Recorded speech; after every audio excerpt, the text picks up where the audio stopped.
নমস্কার, স্বাগত জানাই জ্যোতিষ চর্চা ইউটিউব চ্যানেলে।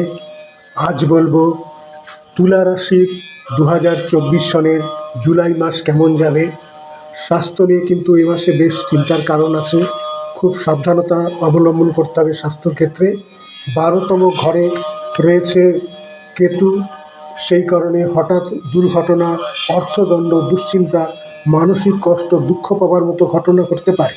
সেই সঙ্গে 6th হাউসে আছে রাহু থাকলে 6th হাউসে শারীরিক দুর্বলতা দেখতে পাওয়া যাচ্ছে। সেই সঙ্গে শত্রুরা খুব সক্রিয় হয়ে যাবে, তারা কিন্তু ক্ষতি করতে পারে।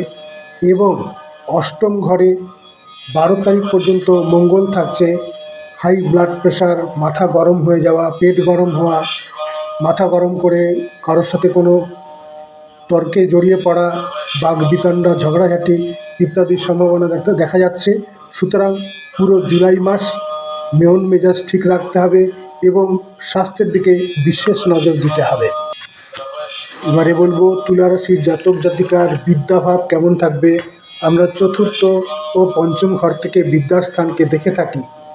বিদ্যার স্থানের বিদ্যার কারক গ্রহ 19 তারিখ সিংহ রাশিতে গিয়ে বুধাদিত্য যোগ সৃষ্টি করে সেখানে অবস্থান করবে। সুতরাং শিক্ষার ক্ষেত্রে ভালো সুযোগ পাওয়া যাচ্ছে, শিক্ষায় কিন্তু বিদ্যা বুদ্ধি প্রয়োগের সুযোগ থাকছে। 5ম ঘরে 4র্থ ঘরের অধিপতি গ্রহ শনিদেব বসে আছে স্বক্ষেত্রে। সুতরাং 5ম ঘর থেকে উচ্চশিক্ষার জায়গায় আমরা খুব ভালো প্রভাব দেখতে পাচ্ছি।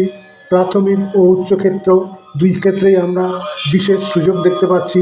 চাকরির পরীক্ষায় সাকসেস হওয়া, সুনাম খ্যাতি জনপ্রিয়তা বৃদ্ধি পাওয়ার ইত্যাদি সম্ভাবনা আছে। রিটার্ন ভালো পাওয়া যাবে। প্রেমের ক্ষেত্রেও যথেষ্ট পজিটিভ থাকছে তুলা রাশির এই মাসটি। এবারে বলবো দাম্পত্য জীবন কেমন যাবে। 7ম ঘরের অধিপতি গ্রহ মঙ্গল, সে তার স্বরাশিতে মেষ রাশিতে বিরাজ করছে। সুতরাং স্বরাশিতে স্বক্ষেত্রে যদি কারক গ্রহ বিরাজ করে সে ভালো ফল দেয়।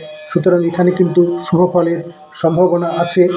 এছাড়া অতিরিক্ত অ্যাগ্রেসিভ মুডের জন্য, একটু মাথা গরম বেশি থাকার জন্য, জীবনসঙ্গীর পার্টনারকে গুরুত্ব না দেওয়ার জন্য, নিজের কথাকে বেশি গুরুত্ব দেওয়ার জন্য সমস্যা হতে পারে। সেক্ষেত্রে একটু অ্যাডজাস্ট করতে হবে, তার কথাকে গুরুত্ব দিয়ে চলতে হবে।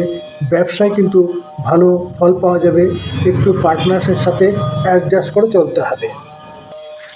আবারও বলছি, রাশিতে কিন্তু মঙ্গলের দৃষ্টি আছে, শরীর স্বাস্থ্যের দিকে বিশেষ নজর দিতে হবে। এবারে বলবো ভাগ্যের সহযোগিতা কতটা পাওয়া যাবে।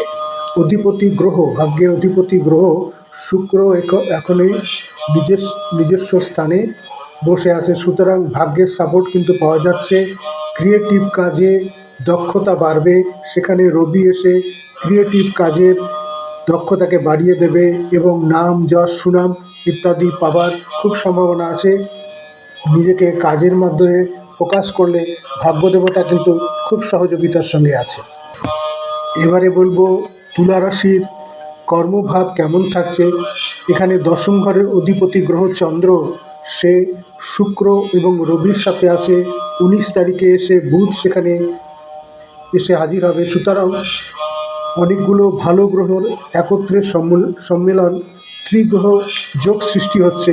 কর্মের ক্ষেত্রে কিন্তু আনএক্সপেক্টেড সাফল্য লক্ষ্য করতে পারা যাচ্ছে এবং 8ম ঘরে বৃহস্পতি আর্থিক সুবিধাও দিচ্ছে। সুতরাং কর্মের মাধ্যমে এই মাসে প্রচুর উপার্জনের সুযোগ আছে। নতুন চাকরিতে প্রমোশন, চাকরির জন্য দূরে ভ্রমণ, সবই কিন্তু পজিটিভ দেখতে পাওয়া যাচ্ছে। যাই হোক, তুলা রাশির এই ছিল প্রেডিকশন। তবে সব ক্ষেত্রে আগে বলবো তুলা রাশির কিন্তু এ মাসে স্বাস্থ্য নিয়ে যথেষ্ট উদ্বিগ্নের কারণ আছে, খুব সাবধানে চলতে হবে। এই কারণেই আমরা প্রেডিকশন করি, যাতে আমরা আগের থেকে প্রিকশন নিতে পারি।